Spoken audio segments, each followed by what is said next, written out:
بسم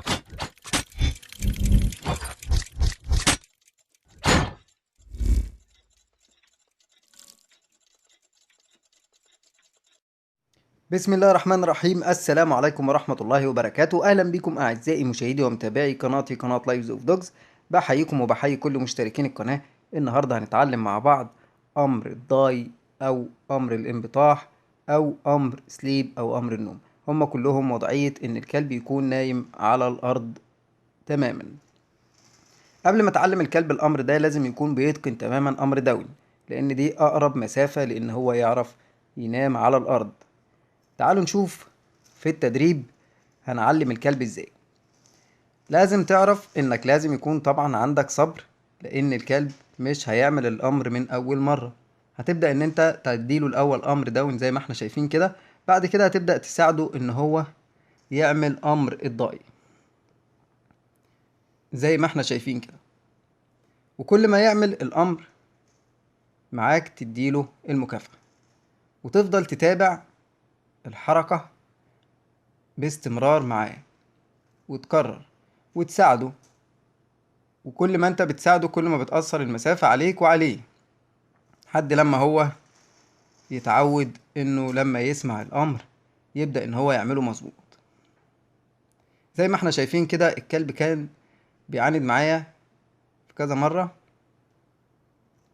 لكن طبعا لازم تكون صبور وتحاول معاه ما تزهقش وما تيأسش. وطبعا دي بتختلف في درجات الذكاء ما بين كلب وكلب، لان في كلب ممكن يتعلم الامر ده في 10 دقايق، ممكن كلب تاني يتعلمه في نص ساعة، ممكن تاني في ساعة، ممكن تالت يقعد 3 ايام او 4 ايام بيتعلم في امر واحد. كلها بتختلف حسب نسبة ذكاء الكلب.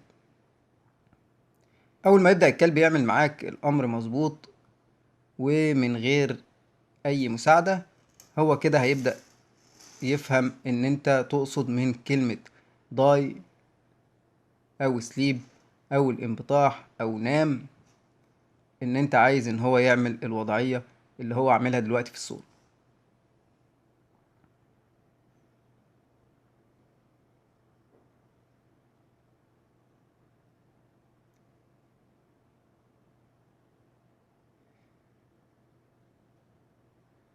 زي ما احنا شايفين كده انا في اغلب الاوقات بحاول ان انا اساعد معاه علشان يفهم انا عايز ايه. طبعا انا بقوم وبسيبه لان انا بكرر معاه التمرينات اللي قبل كده، ودي حاجة مهمة جدا ان انت دايما كل ما تعلم الكلب بتاعك امر تحاول ان انت تسترجع معاه التمرينات اللي قبليها، بحيث ان الكلب ما ينساش حاجة انت علمتها له. ولما يبدأ يتقن التمرين كويس جدا هتراجع معاه كل اللي فات، وفي الاخر التمرين اللي انت علمته له النهارده وبعدين تديله مكافأة. كده هيبقى انت علمته الامر الجديد. واسيبكم تشوفوا الفيديو للاخر.